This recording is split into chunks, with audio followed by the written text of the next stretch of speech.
Olá, você que tá chegando, vamos aguardar as pessoas chegarem.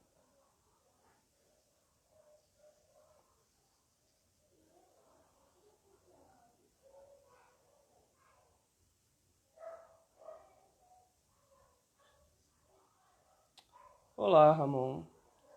Olá, Bio. Vamos esperar as pessoas chegarem.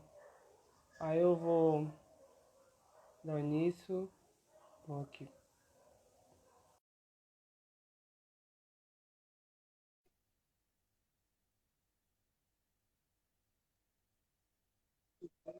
Ah, olá, Vinícius.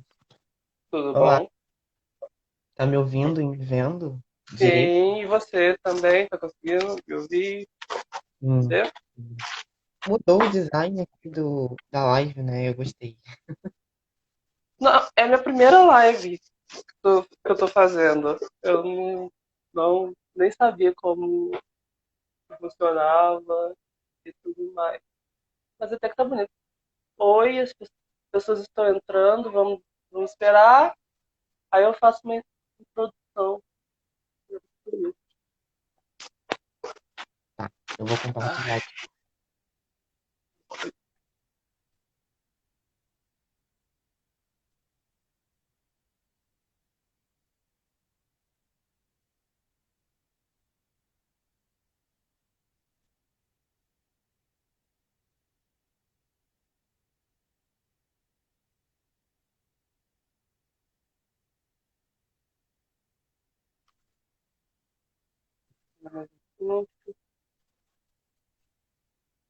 E aí, Vinícius, como estão de quarentena, no trabalho? Um caos. A gente não sabe de nada. Mas e Tá aí, como difícil, vocês né? estão aí na UFJF? A gente tá em ensino remoto, É, aqui do também. EAD. Aí tá daquele jeito, a gente tá no final do semestre. Aqui tá começando agora, mas tá tão desorganizado. Prefiro nem. É padrão, né? E vou te dar um spoiler, vai terminar desorganizado. Exatamente. Eu tô me formando agora nesse caos. Inferno. Eita, eu também, no bacharelado. Então eu acho que eu te entendo, o desespero. Oi, gente, estão entrando algumas pessoas. Alguém deu boa noite. Eu não consegui ler, mas boa noite. Ai,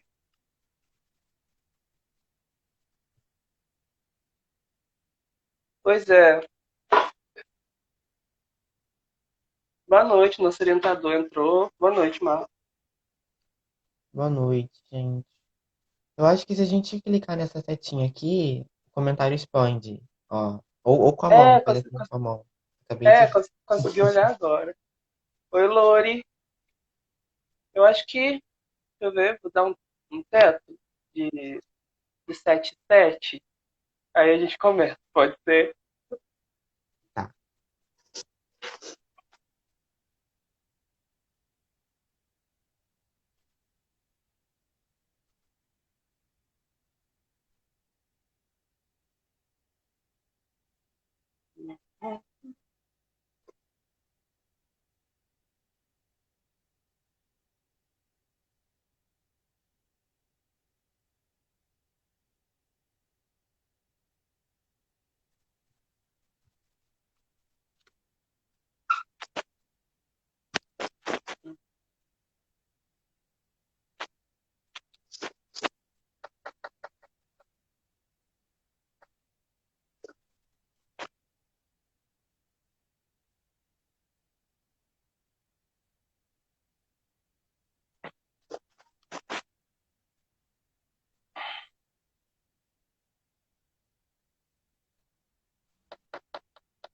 Boa noite, Igor.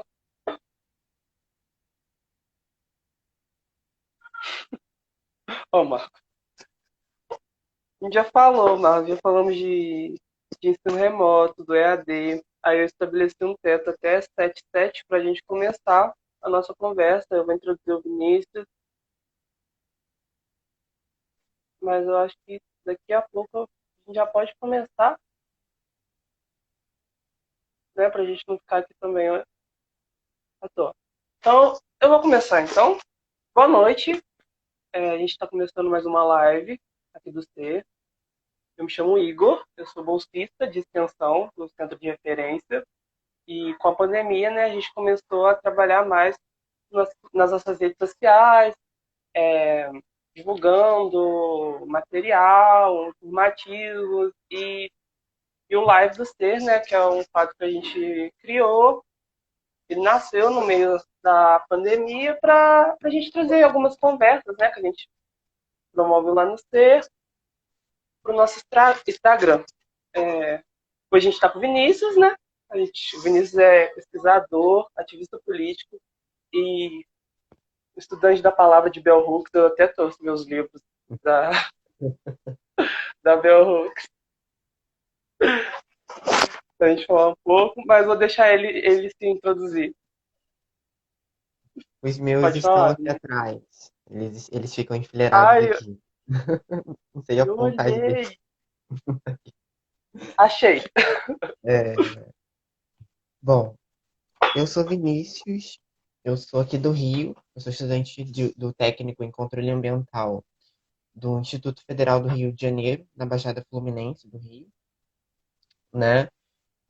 Mas em termos de pesquisa, eu venho trabalhando com filosofia política desde 2017, quando eu fiz a minha primeira iniciação científica, né, que foi em filosofia política, e aí eu continuei trabalhando dentro do escopo da filosofia política. E aí, desde essa época também, eu comecei a trabalhar, a estudar mais especificamente o pensamento de Bell Hooks, que é uma autora estadunidense, né, que fala sobre diversos temas e vocês podem visitar o meu perfil para saber sobre ela. É, e aí, mais recentemente, eu comecei a dar aula sobre isso. Então, eu dou um curso regular sobre o pensamento de Bell Hooks, que tem uma turma começando amanhã, inclusive de manhã, e uma começando na quarta-feira. Mas eu abro turmas todo mês, porque ele é regular. Dá tempo ainda de escrever, tá? Só, só olhar os detalhes aqui também no meu perfil. Eu apresento o podcast Outro Amanhã, medi o Laboratório de Estudos Anticoloniais da Casa na Área, que é o LEAC, e tô mega animado pra gente bater esse papo sobre um assunto que eu venho estudando e trabalhando a partir do pensamento de Bell Hooks. Tá ótimo, Vinícius. É, vou fazer seu curso mês que vem, já me programei. É, então vamos começar então com a pergunta assim, clássica, né? Por que estudar masculinidade? A gente vê ao longo dos anos que o estudo das masculinidades ele vem tomando um novo formato, né? Ele tem entrado nas universidades. Eu mesmo, nas minhas aulas de antropologia e sociologia, tive contato com o estudo das masculinidades, coisa que não era muito comum antes no ambiente acadêmico. E eu queria que você falasse um pouco mais sobre isso. Então, é, eu acho que vale a pena começar falando sobre o meu contato com o estudo sobre masculinidade, né? Quando eu comecei a estudar o pensamento de Bell Hooks, eu tinha um foco muito claro sobre a questão do amor, né? Eu comecei lá em 2017, 2018, por aí, acho que em 2018, mais especificamente, quando eu comprei outros livros em inglês dela, porque até a época, 2018, a gente só tinha uma tradução de Bell Hooks. Depois que a gente começou a receber, a publicar mais traduções de Bell Hooks, né? Respectivamente, as traduções que foram publicadas em 2018 são traduções sobre feminismo, que foram o Feminismo para Todo Mundo, depois E Eu Não Sou Uma Mulher, e depois Teoria Feminista. Talvez a ordem desses dois últimos seja invertida, mas isso eu não lembro. Aí depois que a gente começou a ganhar outros títulos de Bell Hooks, né, mais especificamente no ano passado, sobre representações culturais e ainda assim sobre teoria feminista, como é o caso do Erguer a Voz, que é um clássico basilar do pensamento Hooksiano, né? Mas ainda assim a gente não tem um livro traduzir, os livros sobre masculinidade não estão ainda publicados. Traduzidos estão, que eu traduzi um deles, que é o We Real Cool, que vai sair pela Elefante no próximo ano. Então, quando eu comecei a estudar o pensamento dela, eu estava muito interessado em entender como que ela trabalhava com a questão do amor, né? E ela se afastava de uma visão mais essencialista e colonial, digamos assim, do amor enquanto apenas um sentimento e algo que pode ser resumido à esfera romântico-afetiva, etc. E ela vai começar a trabalhar com isso na dimensão política. Em um desses livros, que é o Salvation, que é um livro de 2001, ela fala, tem um capítulo que é sobre masculinidades. E é muito interessante, que vai a partir desse capítulo que eu comecei a investigar mais o pensamento dela e descobri que ela tinha uma obra mais concisa e preparada, digamos assim, sobre o tema das masculinidades, que são os livros The Will to Change e We Real Cool, que foram publicados no mesmo ano, que é o ano de 2004. Eu tô com eles aqui, vou mostrar para vocês. Ah, você pode mostrar pra mim. É, no The Will to Change, a questão do Que amor, linda. ela é uma questão central para Bell Hooks, né? Não à toa, o subtítulo é Homens, Masculinidade e Amor. E ela vai falar sobre como a ausência de uma postura crítica dos homens em relação à masculinidade deles vem a partir de uma falta do conhecimento desses homens do amor. Né? E aí, no mesmo ano, ela vai publicar o We Real Cool, que é o livro mais focado já na casa dos homens negros, das masculinidades negras, mas que também tem, se eu não me engano, tem dois capítulos, que foi o livro que eu traduzi, inclusive, tem dois capítulos sobre amor, que são os dois últimos Uhum. capítulos, né? E aí ela vai. É muito interessante observar isso, porque quando a gente vai começar a aprofundar o estudo sobre masculinidade, sobretudo no pensamento negro, né, sobretudo de acordo com a abordagem de teóricas feministas negras, principalmente, a gente começa a perceber que os estudos das masculinidades não são estudos sobre hombridade, por exemplo. Né? É uma distinção que, por exemplo, o J. J. Bola, na tradução recente que chegou no Brasil, que se chama Seja Homem, que eu acho que Eu uma tradução que não. comprei. Tá achando? Eu também comprei É isso mesmo. hoje, na feira. Mas o título dele em inglês é Mask Off, né, que tem a ver com máscara da masculinidade. Eu não curti muito a tradução do português, mas eu não, não sei também quais são as justificativas. Estou esperando o livro justamente para saber como que vai ser a tradução dele. Eu li parte dele em inglês. Ele vai falar que a masculinidade, é uma distinção que ele vai fazer, né? A masculinidade, ela vai estudar principalmente as dinâmicas sociopolíticas e das interações entre os homens e outros sujeitos sociais, né? Então, nesse sentido, a masculinidade é uma coisa que eu reivindico nos meus estudos, são estudos os estudos sobre masculinidade são estudos que tentam compreender dinâmicas de poder, e não dinâmicas que estão atreladas à questão do ser homem unicamente, mas principalmente como que essa construção da categoria homem, né, que se constrói, que constrói nesse sentido a categoria mulher também, né, enquanto categorias de poder, vai estar organizando relações de poder e dinâmicas de poder. Então, os estudos sobre masculinidade, pelo menos para mim é assim, são estudos, e para grande parte da tradição do pensamento negro que trabalha com isso, são estudos sobre poder, principalmente.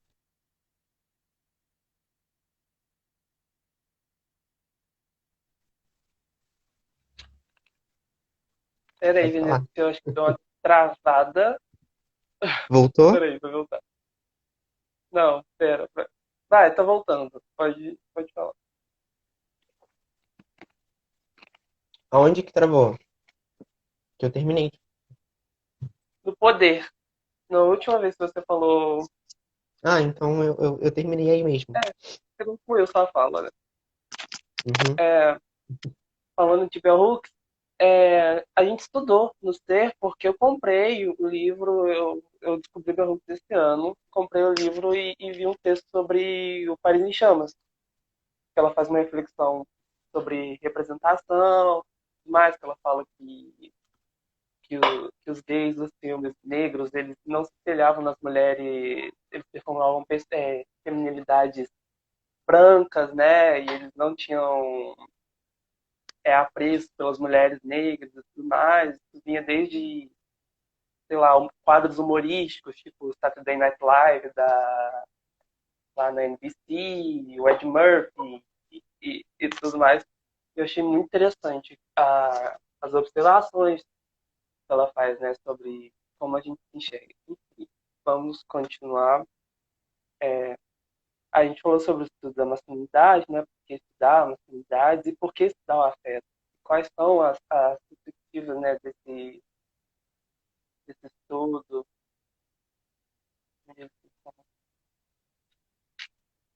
Bom, é, uma das questões que surgem, inclusive dentro do pensamento de Bell Hooks, né, em relação às masculinidades, é a questão do afeto. E aí a gente tem e aí a gente precisa gastar um tempinho ainda para destrinchar o que que seria esse afeto, né, do qual a gente tanto fala. Bom, quando a gente vai analisar escritos mais populares, digamos assim, das masculinidades, tipo textos que estão publicados em blogs, no Medium e outros sites, até textos que vão sendo escritos pelas próprias pessoas que estão botando esse debate no mainstream, são textos que inevitavelmente vão estar supervalorizando a categoria do afeto enquanto uma das maiores questões dos estudos sobre masculinidade. Eu tenho uma crítica a esse tipo de abordagem, porque quando a gente reduz o debate sobre masculinidade, né, somente a questão do afeto, como se isso fosse uma discussão puramente sentimental, a gente invisibiliza, oculta toda uma dimensão que tem a ver com relações de poder. Não à toa, Bell Hooks vai estar discutindo a questão do amor, e o amor ele tem também uma dimensão afetiva, enquanto algo que se relaciona com uma reivindicação antidominação. Né? Ela vai usar o termo nesse sentido, patriarcado, capitalista, imperialista de supremacia branca, justamente para nomear um sistema de poder que organiza as nossas relações e que organiza as nossas relações construindo-nos enquanto sujeitos tais, né? Homens e mulheres e todas as outras categorias de sujeição nesse sentido. Quando a gente vai para a internet e a gente vai observar como que o debate sobre masculinidade chega ao mainstream, à mídia hegemônica, e como que ele está sendo conduzido, óbvio que existem pontos positivos, mas a redução do debate à questão do afeto faz parecer que o único objetivo da discussão sobre masculinidade, lembrando que a discussão sobre masculinidade não é a discussão sobre a condição do ser homem, Uhum. unicamente, né? Ela tá tendo, o único foco é justamente a relação do afeto, do sentimento, de que homens podem chorar ou não. O que está em jogo não é só isso. O que está em jogo é como que as nossas relações estão estruturadas de uma forma com que a dominação ela seja naturalizada dentro das nossas próprias dinâmicas diárias de convívio e de coabitação, por exemplo, né? Então, eu, eu no meu livro, inclusive, que deve sair agora no próximo ano, que é o Por uma Política da Futuridade, pela editora PQ, eu tento dissecar um pouco essa noção de afeto, recobrando a concepção spinoziana de afeto, né, que eu aprendi com a Helena Vieira, eu acho importante falar isso porque a Helena Vieira é uma pensadora, uma filósofa, uma pessoa que me inspira muito, né, ela tem um texto incrível que se chama Notas Impossíveis para um Futuro Insistente, onde ela vai ter um trechinho desse texto que ela vai falar sobre afeto, de acordo com o Spinoza, né? E aí ela vai falar, e ela vai citar o Spinoza, e a definição de afeto para o Spinoza é uma definição que tem a ver com a capacidade de expansão ou de redução, enfim, mas de sempre afetação da potência de um corpo.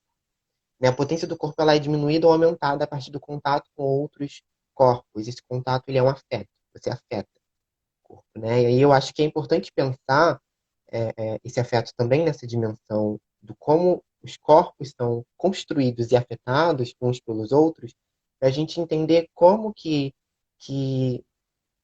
como que as próprias masculinidades também têm, por exemplo, uma atuação na nossa psique, que é mediada, por um lado, pelos afetos, né? Uma vez que o afeto ele aumenta ou diminui a potência de agir de um corpo, o afeto também pode ser é, vislumbrado a partir de uma agressão, a partir de um abraço, a partir qualquer movimento que o corpo faz é um afeto, digamos assim, né? E aí, por um lado, tem essa questão do afeto, né? Mas também tem a questão, como você disse, eu estou recobrando um pouco do que você disse para a gente alinhar o debate, a questão da representação. Uma discussão que eu fiz recentemente no Congresso Internacional de Estudos Culturais foi como que, por um lado, né, a Bell Hooks está preocupada em entender como que a mídia constrói esses padrões da masculinidade, mas também ela está preocupada em entender como que essas questões, como que essas dinâmicas midiáticas, etc., regulam a nossa psique, né? Como que elas vão de alguma forma, estabelecer um tipo de regulação psíquica que nos constitui enquanto sujeitos, que é o que a Butler, por exemplo, está falando lá no A Vida Psíquica do Poder. Há uma dimensão psíquica do poder, né? E quando a gente fala poder aqui, a gente pode substituir de uma forma bem informal masculinidades e as relações das masculinidades. O poder ele nos interpela. Eu acho que tá passando um carro aqui, não sei se dá para ouvir. O poder ele vai nos interpelar também a partir da nossa condição psicológica. Tem um trecho do The Will to Change, que é o primeiro livro sobre masculinidades, que ela vai falar justamente sobre como que a construção da masculinidade patriarcal ela cria nos homens um distanciamento, e também nas mulheres, de certa forma, né? Um distanciamento de si mesmo, com os seus afetos, com os seus sentimentos, não vou falar afeto, mas com os seus sentimentos, com a sua interioridade, digamos assim. E é por isso que eu acho que, é por isso que eu reivindico, na verdade, uma outra concepção do afeto, para a gente conseguir avançar na discussão sobre masculinidade e também sobre amor, entendendo todas essas questões enquanto questões que, de alguma forma, nos afetam. E quando a gente fala nos afetam, é porque nos atravessam e modificam as nossas visões de mundo, as nossas visões de nós mesmos, mas também como que a nossa capacidade de agir ela é aumentada ou diminuída a partir disso. Entendo. Já que a gente pegou o peso da representação, eu não sei se te causa incômodo, tipo filmes, quando a gente vai falar, tipo Moonlight. Eu gosto muito de Moonlight. Eu gosto muito de Moonlight. Mas pra algumas pessoas, eles, não sei, reduziram ao filme a que a vida do protagonista, sei lá, seria melhor se ele conseguisse ver aquele amor e todos os problemas dele iriam se resolver se ele tivesse, sei lá, vivido aquele amor e tudo mais. E assim como outros filmes também, e outras séries também. A gente, igual você falou, que as apresentações tendem a colocar tudo só num potinho do afeto, sabe? E que não é por aí, né? Enfim, vamos seguindo aqui. Eu te perguntei sobre quais são as linhas, né, do estudo do afeto.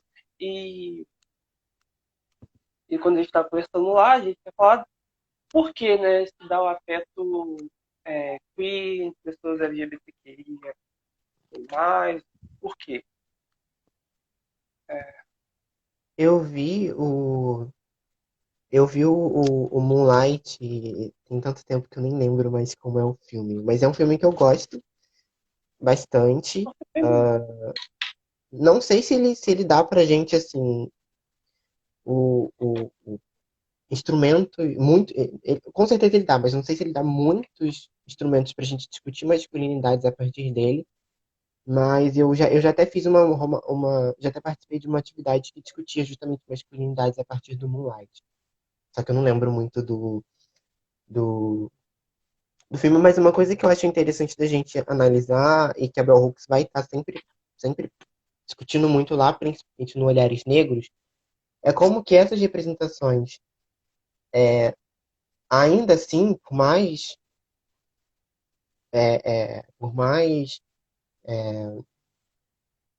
como é que eu posso dizer, por mais inovadoras, digamos assim, se pretendam, elas ainda estão inseridas dentro de um sistema midiático hegemônico, né? O que pode ou não ser o caso de alguns filmes recentes, enfim.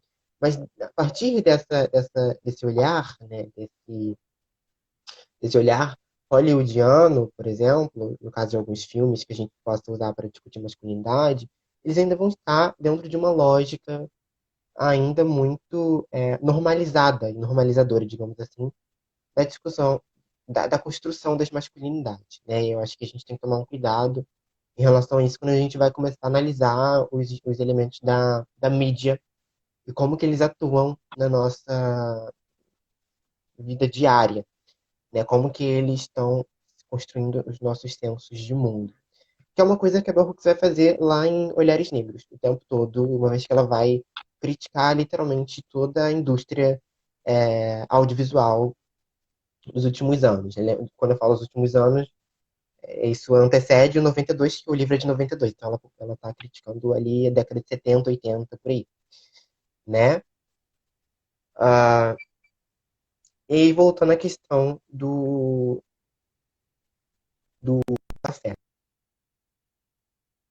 É, eu acho importante. E aí eu acho importante também, primeiramente, ressaltar que isso é uma formulação que eu estou ainda construindo, né? Principalmente na conclusão do meu manuscrito. Já há uma semana que eu estou travado na escrita, mas eu estou tentando construir um capítulo, que é o capítulo de conclusão, né? Que fala sobre essa questão das utopias, e eu estou usando eu vou até pegar aqui o nome dos livros.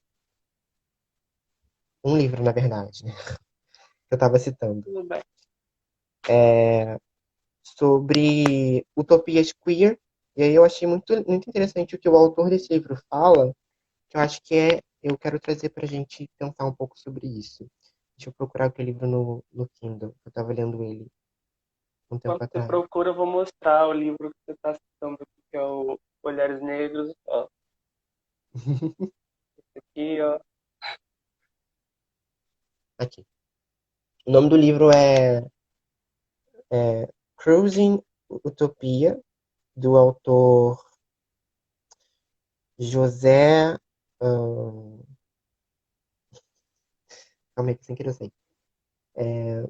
José Esteban Munhoz, que é um autor provavelmente espanhol ou mexicano ou latino, não sei. Né? E aí esse livro ela vai estar falando sobre ele vai estar falando sobre uma futuridade queer, né? A introdução do livro eu acho muito muito interessante como ele começa, que é uma introdução que se chama Feeling Utopia, que é tipo sentindo a utopia.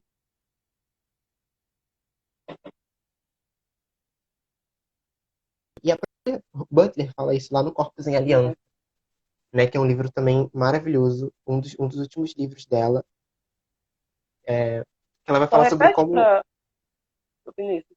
Eu acho que repete para mim a indicação do livro, que eu acho que deu uma travada. esse é o Corpos em Aliança da Butler, que ela tem um trecho que ela vai Isso. falar sobre a questão queer, né? E o livro do livro do José Esteban Munhoz, ele é o Cruising Utopia.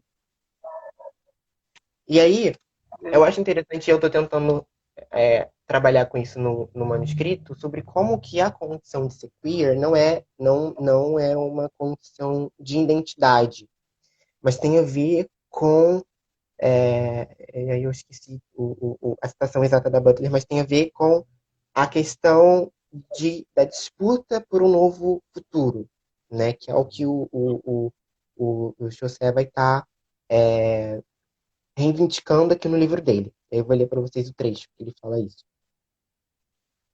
Ele vai falar assim: a condição de ser queer, né? Esse queerness é uma idealidade, né? Dito de outra forma, nós não somos queer ainda. Talvez nós nunca tivemos,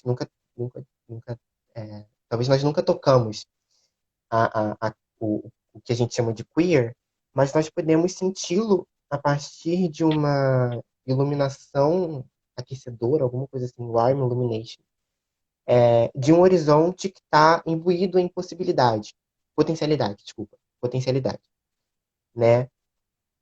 Nós nunca fomos queer, mas ainda assim a condição de ser queer existe para nós como uma idealidade que pode ser vislumbrada ou destilada, enfim, a partir de um passado e pode ser usada para imaginar um futuro. E aí, portanto,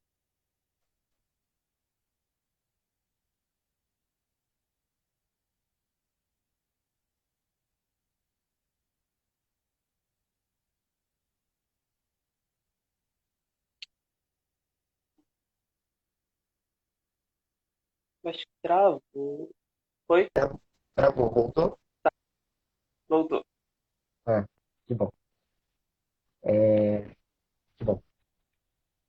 E aí depois ele vai falar, né, a queeridade, né, a questão de ser queer, ela é também performativa, porque, ah, porque ela não apenas é, mas como faz algo em direção a um futuro, né? E aí ela vai falar, a condição de ser queer é, por natureza, a rejeição do que está nos dado hoje, né, a nossa estrutura social vigente, e para a construção de um novo futuro. Eu acho que é por isso que, é por isso não, né? Eu acho não. É por isso que ele vai reivindicar a questão de uma utopia queer, que vem, e aí eu retomando a Butler, né, que vem com uma disputa Uhum. coletiva, que vem com uma disputa coletiva, ai, gente, de um novo mundo. Aí deixa eu achar aqui o trecho da Butler, porque eu botei queer no, na busca e ele localizou todos os que, né? E aí tem 185 grifos que ela fala que. E aí eu tô procurando. Mas o que está em jogo com essa proposta e que eu quero trabalhar é como que é como que a é como que esse imaginário queer, né, essa futuridade queer que eles vão estar disputando tem a ver com a disputa por um novo imaginário social. Eu acho que é aí que entra uma discussão interessante sobre afeto, para a gente entender também como que funciona as nossas afeições políticas, digamos assim. Né? A gente acaba expandindo também as nossas compreensões é, do que nos torna humanos, por exemplo. Né? Uma coisa que tem Ah, tá. Deixa eu ver aqui. Uma coisa que tem eu não sei se isso te deixa um pouco irritado também, mas uma coisa que me irrita um pouco na internet é como que a gente reduz a questão da política, as discussões sobre política, como se fossem discussões sobre instituições, ou discussões sobre partidos políticos, por exemplo, né? E não como algo que está que atravessa a nossa subjetividade, né? Isso é uma coisa que a Do própria nerd, Hannah todo Arendt, mundo, né? a própria... Oi? Pode falar. Não, eu te complementei em tudo. Ela vai muito além de partido, de instituições, enfim, pode continuar. Exatamente. Isso é uma coisa que a própria Hannah Arendt, lá em A Promessa da Política, já falava, sobre como que a nossa compreensão estrita do que é a política, ela nos afasta da política, né? E a Butler, nesse sentido, ela vem reivindicar isso lá no Corpus Christi de alguma forma, para falar sobre como que todas as nossas interações, afeições, etc., afecções, né? São também, é, são também movimentos políticos, porque a política nesse sentido, ela tem a ver com a condição de humanidade que atravessa a nossa subjetividade. Então toda ação, de certa forma, é uma ação política, porque toda ação do sujeito a uma ação que é feita ou que mediada ou suportada a partir de uma interação com os outros e com isso que a gente pode chamar de espaço público, por exemplo. Nesse sentido, o afeto também está presente nessa questão, porque tem a ver com como nós somos atravessados e afetados pelas diversas dinâmicas que estão aí acontecendo o tempo todo nesse mundo louco, né? Eu tô procurando aí no trecho, gente. Tá difícil aqui, porque o Kindle não tá respondendo, não respondeu o meu comando do queer. Mas pode falar, Igor. Enquanto isso. Não, a gente fala sobre política, né? A gente falou sobre política, sobre como esse debate ele tem que ir para além das instituições, que ele Achei. passa o nosso dia a dia, o nosso cotidiano, nossas relações. Achou? Achei. Tá bom, então pode Finalmente. continuar. Lá no capítulo 2 do Corpos em Aliança, a Batalha vai falar assim: como consequência, proponho nos lembrarmos de que o termo queer não designa identidade, mas aliança. E é um bom termo para ser invocado quando fazemos alianças difíceis e imprevisíveis na luta por justiça social, política e econômica. Então, a proposta, né, tanto da Baudelaire quanto do José Esteban Munhoz, lá no Cruising Utopia, é justamente trazer essa condição da aliança, onde a política queer ela emerge muito mais como uma política também da futuridade, que é o que eu estou reivindicando no meu livro, mas e por isso, enquanto algo que permite com que nós expandamos as nossas ações, como eu venho, as nossas compreensões, como eu estava falando, na disputa por um novo projeto de sociedade. E aí, só para finalizar, é interessante recobrar também um pouco do que a Hooks fala sobre a discussão sobre masculinidades, porque quando ela vai estar discutindo aquilo que ela chama de comunidade amada, isso é uma coisa que tem sido lida de uma forma muito, muito, muito grossa, digamos assim, no pensamento dela. Primeiramente, porque o livro ainda não tem em português, que é o Killing Rage. Em segundo, porque as pessoas tendem as pessoas, eu digo assim, algumas pessoas, tendem a reduzir a questão do amor a uma questão do sentimento, né? Ela vai estar falando de um projeto de sociedade que não nega as diferenças, por isso que ela vai falar de um mundo sem racismo, mas que afirma essas diferenças e reorganiza o modo pelo qual as diferenças são constitutivas das nossas relações sociais. Né? E aí que entra a política queer, construindo um novo imaginário social que não faça das nossas diferenças sistemas de opressão e de dominação, mas que utilize dessas diferenças para construir encontros potencializadores mediados pelo que a Hooks chama de solidariedade política, que é justamente o fato de não negarmos a diferença, mas entender como que a gente pode conviver com ela, né? Porque o grande ponto do sistema de dominação, não o grande assim, né, mas um dos grandes pontos da questão da dominação desse outro é a negação da diferença. E negando a diferença você constitui isso que a gente chama de outro. Aí a gente tem um problema. O que ela tá discutindo lá no Killing Rage, que é um livro de 95, é, é como que a gente pode reorganizar essas dinâmicas. E aí isso é um desafio para a gente, principalmente para quem tá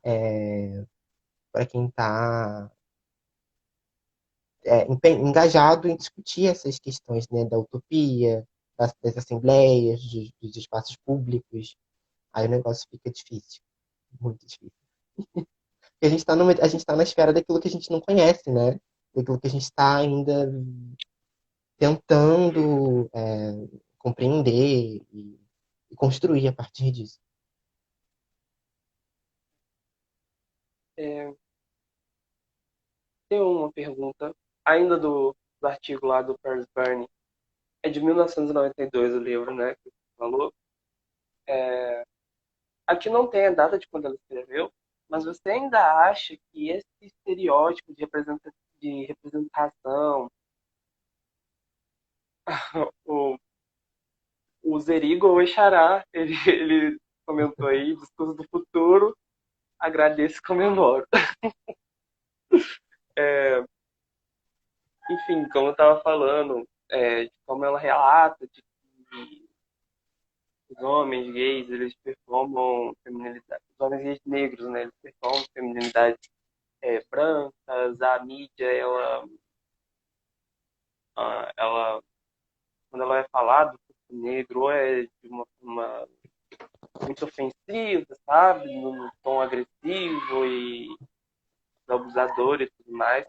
E tipo, quando a gente fala de mulheres, a gente fala de uma mulher escandalosa, uma mulher nojenta, uma mulher que não merece o amor e tudo mais. Você acha que esses estereótipos, essa maneira que a mídia trata o corpo negro, ele ainda perpendura até no dia de hoje? Ou teve alguma mudança e você acha que esse discurso de representatividade, de colocar dois negros numa novela que antes tinha um, é, ou nenhum, sim uma coisa positiva, mesmo os papéis e as apresentações não evoluindo, não saindo do papel de empregada doméstica, de segurança, ou de melhor amiga que não tem problema, enfim, é isso que eu queria levar. E depois a gente vai falar sobre o afeto entre pessoas negras, mas vamos nos ater a isso agora. Então, é,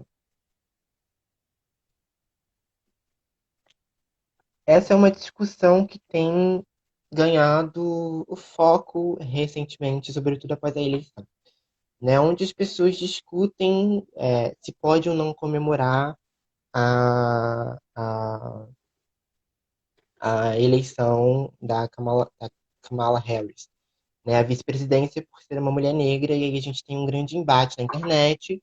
De um lado, as pessoas estão. De um lado, a gente tem, sobretudo, as pessoas que estão mais alinhadas ao marxismo, ao comunismo, né, criticando a questão da Kamala ser alinhada a projetos imperialistas e de encarceramento em massa, etc. E, de outro lado, a gente tem pessoas comemorando isso como um marco histórico, enfim. Né? E aí eu acho importante a gente diferenciar, nesse momento, representação de representatividade.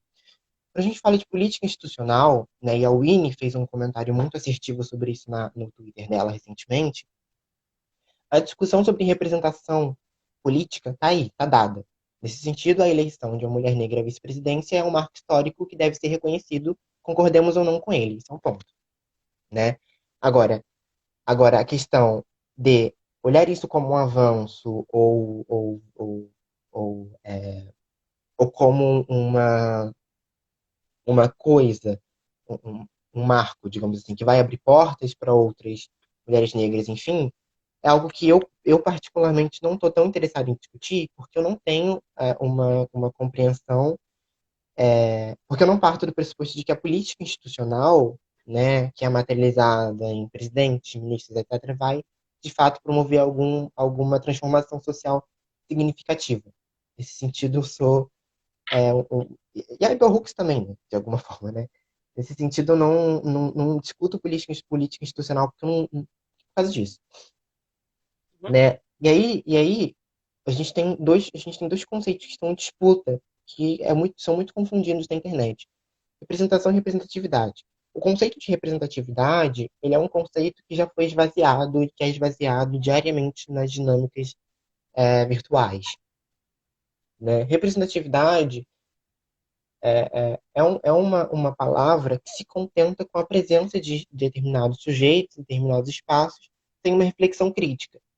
Então, a representatividade é uma categoria que pode ser mobilizada para analisar a presença ou não de pessoas negras na novela, na vice-presidente de algum país, etc. Representatividade. Representação, e aí a gente entra com a crítica da representação de Bell Hooks, tem a ver com uma análise crítica de como os sujeitos estão ocupando os espaços sociais. Representação tem a ver com produção de sentido, né? E tendo a ver com produção de sentido, tem a ver também com a constituição das nossas visões de mundo. E aí entra um elemento essencial que é a ideologia, construindo uhum, as nossas percepções, nossas visões de mundo, etc. Né? A representatividade, por um lado, não faz uma análise da estrutura ideológica que organiza a presença desses personagens em determinados locais. A crítica da representação, presente no pensamento de Bell Hooks, faz. Aí a gente começa a questionar sobre como, por exemplo, a Camila Pitanga está sendo representada na novela tal, né, que é uma mulher negra. Como que, como que a, a como que esqueci o nome daquela atriz que fez a tenista no Amor de Mãe. Não foi, Ah, não, eu não acho que lembro. é Jessica Érica Ellen. Janus. Érica Januzen. Jessica Ellen foi a filha da Lourdes. Isso. É, E aí, Camila. a crítica da representação, ela vem questionando como a Érica Januza, por exemplo, está sendo representada em determinado espaço. E é uma postura mais crítica e mais de uma análise mais minuciosa sobre a presença desses sujeitos em determinados espaços. Aí sim a gente tem um elemento importante na eleição da vice-presidente dos Estados Unidos, que é a Kamala Harris, por exemplo. A gente vai analisar a questão do histórico político, ou enfim, aí a comemoração ela não, talvez não importa tanto nesse espaço, né? Mas o que mais importa para a gente nesse momento, que é uma coisa que tem sido alvo de discussão na internet, é analisar toda essa estrutura política a partir de uma visão de estratégias políticas. O que isso significa do ponto de vista estratégico, por exemplo, que é o que a Angela Davis estava falando, né, em agosto? O que isso significa do ponto de vista de, de de ruptura com alguns decoros políticos, ou não, sabe? São questões que eu mesmo não quero responder, mas que podem, que podem ser respondidas, né, a partir dessas, dessas, é, dessas reflexões. E aí, porque a gente tem um ponto, né, que se a gente quer criticar esse marco histórico, a gente precisa primeiro reconhecer que é um marco histórico. E aí, a partir do reconhecimento, a gente consegue criticá-lo e pensar a partir dele, né? Mas aí a pergunta que fica é, a gente está disposto a reconhecer isso ou não? Porque o que tá em jogo é justamente o reconhecimento disso enquanto marco histórico ou não. Porque a concordância e a discordância está muito clara para mim. Isso é normal, né, em todas as nossas dinâmicas. Indo um pouco para a questão da mídia e olhares negros. Sim, essas estruturas perduram até hoje porque a mídia é um grande elemento que constitui as nossas visões de mundo, os nossos sentidos de mundo. Stuart Hall já falava isso lá na década de 90, né? A mídia, e quando a gente fala mídia, a gente fala os meios de comunicação social, não só novelas, mas também redes sociais, programas de TV, jornalismo, literatura, cinema, tudo isso são, a partir de uma ideologia que é o que a Winnie Bueno, no livro dela, vai chamar de uma ideologia generalizada de dominação, vai construir a nossa realidade. Então, e aí de acordo com a teoria da representação do Stuart Hall, a nossa realidade ela não é retratada na mídia. Muito pelo contrário, ela é construída pela mídia. A partir de uma ideologia que organiza as nossas percepções, os nossos juízos, as nossas noções de mundo, organiza tudo. Tudo. Né? É por isso que é engraçado ver as pessoas falando de discursos ideológicos, de que pessoas que não são ideológicas, etc. Mas como a gente consegue escapar da ideologia, essa ideologia é o que nos constitui enquanto sujeitos, né? Já diria o Althusser, de alguma forma. Óbvio que isso pode ser questionado e discutido, enfim. Mas é importante entender como que há uma estrutura ideológica, e quando eu falo estrutura ideológica, estou falando de juízos de valor, estou falando de noções de mundo, estou falando de concepções éticas, de tudo isso que permeia as nossas visões de mundo, né? Que faz com que eu defina o que é um homem negro e o que não é um homem negro, enfim, tem uma estrutura ideológica nesse sentido. O que não significa que não haja nada fora da ideologia. Ah, né? Mas que os nossos sentidos de mundo vão ser construídos primariamente por uma ideologia, por uma estrutura ideológica. que organiza as nossas próprias relações. A Bell Hooks vai falar, lá no Olhares Negros, na introdução. A mídia de massas, quer dizer, para a perpetuação de um sistema de dominação é preciso haver uma justificativa ideológica poderosa. E essa justificativa ideológica perdura até hoje, de certa forma. Se a gente analisar, e aí um laboratório, deixa eu ver aqui na internet, um laboratório eu acho que é da UERJ,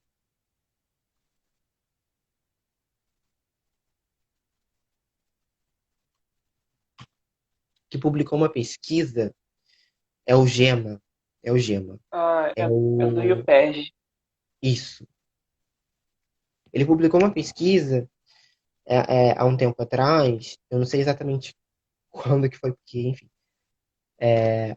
sobre a presença de pessoas negras nas novelas nos últimos 20 anos, se eu não me engano. Hum, Né? Não sei se foi 20 ou se foi 10 anos, eu acho que foi 20 anos mesmo.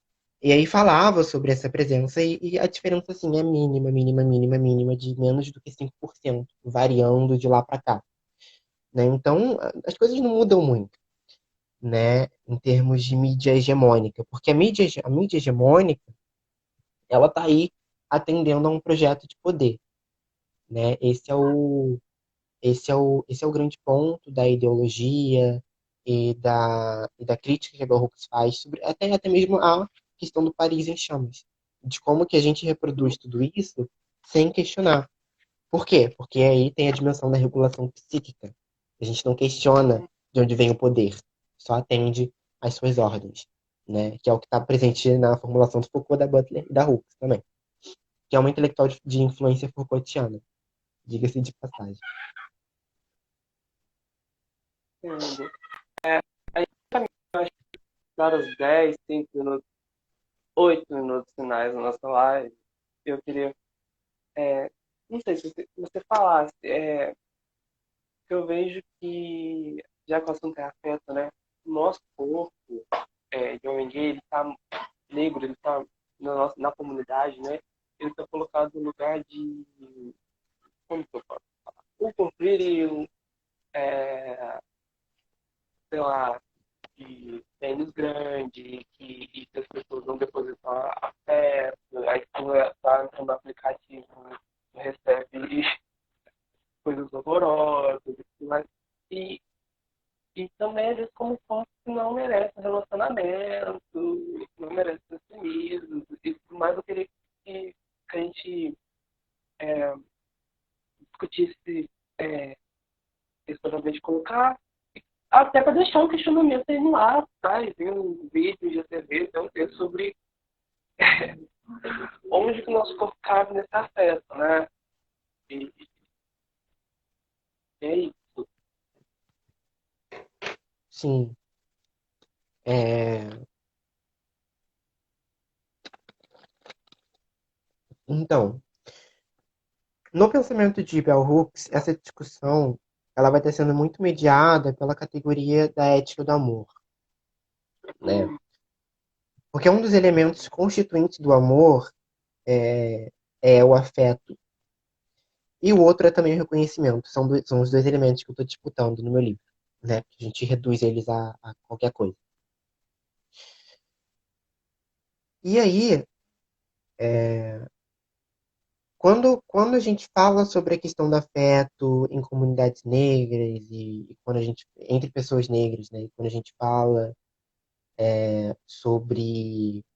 sobre a questão do amor entre pessoas negras, a gente tende a. E aí, a partir de agora, eu quero só lançar algumas questões. Eu vou falar um pouco, mas eu uhum. também quero deixar questões, eu não vou responder nenhuma dessas questões. De propósito. Porque eu respondo elas no livro. E eu tô só dando um briefing, Já faz o spoiler. jabá. É, quando a gente fala sobre a questão do amor entre pessoas negras, a gente costuma reproduzir muito o jargão, digamos assim, de que o amor cura. Bell Hooks fala sobre isso também. Né? Mas esse jargão foi esvaziado, que é uma coisa, é uma teórica crítica. Bell Hooks falar e ela explica. Outra coisa é a gente falar na internet, de a rodo e ninguém explica nada, acaba sendo esvaziado. Mas o que significa curar alguma coisa, né? Essa dimensão da cura, ela tá na dimensão do que, afinal? a gente tem um problema. Quando a gente fala sobre Uhum. essa questão da cura, a gente reduz ela à dimensão por exemplo, feridas do colonialismo, é, a questão do amor entre pessoas negras, enfim. Mas o que significa isso de fato? Essa ferida é o que de fato? Né? Porque, para mim, está muito claro que essa dimensão da ferida do colonialismo da qual Bell Hooks fala e a questão da cura, ela está muito na dimensão do sujeito. Mas é isso que a gente está, de fato, reproduzindo quando a gente fala que o amor cura? Ele cura em que sentido? Ele cura o quê? Afinal, essa é uma questão, né? Uma outra questão, que quando a gente fala sobre amor entre pessoas negras, é a partir de qual concepção de amor a gente está partindo. Que é uma crítica que a Hooks vai fazer em alguns momentos, não somente na discussão sobre amor, mas principalmente na discussão sobre identidade, que é sobre as discussões afrocêntricas, digamos assim, sobre amor e sobre identidade, né? Porque são discussões, dirá Hooks, que vão reproduzir, que na verdade não vão deslocar, mas vão ressignificar a estrutura de poder, que é a estrutura que está sendo criticada. Por quê? Porque reproduz valores patriarcais, mesmo negando-os, né? E reproduz visões patriarcais e ocidentais do que é de fato amor, reduzindo o amor à dimensão familiar, a estrutura familiar, reduzindo o amor à dimensão do casal, reduzindo o amor à dimensão de uma dominação que pode ser justificada a partir da ética do amor, e não é isso que está em jogo. Né? Então, outra questão que fica, quando a gente vai falar sobre amor entre pessoas negras, a partir de qual perspectiva do amor a gente está partindo? Esse é um ponto. Tanto que lá no Tudo sobre Amor, ela vai falar: o nosso caminho para o amor parte do ponto onde sabemos o que estamos falando quando falamos de amor. Essa é a chave de compreensão dessa teoria do amor no pensamento de Bell Hooks, né? Abrindo um parênteses aqui. Essa questão da afrocentricidade ela é uma questão complexa, polêmica? É porque a internet, todo mundo discute as coisas como querem, inclusive eu já recebi É milhares de terra de ataques por ninguém. por estar criticando concepções que são totalmente frágeis da teoria afrocêntrica, como se não tivesse lido os autores. Como se essas críticas não fossem as próprias críticas da Bell Hooks. Né? O ponto é não, na verdade. Eu vou destrinchar isso numa aula que eu vou dar dia 20 de novembro, num curso sobre subjetividade, que está na dimensão da identidade do sujeito, né? Subjetividade, e vou divulgar aqui no meu Instagram semana que vem. Então fiquem atentos, porque eu vou aprofundar essa questão lá, não vou aprofundar aqui, por causa do tempo. E aí, então, as questões que ficam são essas, né? E sobre também, uma outra questão que fica é o que estamos querendo quando estamos discutindo amor entre pessoas negras? A reconstrução de um paradigma colonial ou a promoção de um novo paradigma social? É uma questão que fica. Né? E se a resposta for a construção de um novo paradigma social, aí a gente tem que enfrentar a construção de coletividades, de comunidades e a disputa por um novo futuro. Isso não é difícil, isso não é fácil. Então, eu acho que é isso, né? Estamos caminhando para o nosso final. Muito obrigado, Vinícius. Foi uma live interessante, enriquecedora. Gostei de ficar ouvindo. É bom ouvir. Vou fazer seu curso. Leia um Bell Hooks. Vou passar de novo. Fazer o Leia um Bell Hooks. Sigam a nossa página. Sigam o Vinícius, né? Fala aí seu perfil, Vinícius. O nome do seu podcast de novo. Vou colocar aqui. Outro amanhã, o podcast. E o meu perfil é esse mesmo, Biovinícius, aqui no Instagram e no Twitter. E todas Então as é isso. divulgações eu faço tudo aqui no Twitter. Ah, ótimo, então. Obrigado a todo mundo que assistiu. Sigam as nossas redes. Dê uma olhada tanto nas postagens do Vinícius, tanto nas postagens do C. A gente faz com muito amor. E é isso, né? Obrigado, Vinícius. Beijo. Eu que agradeço, querido. Beijo.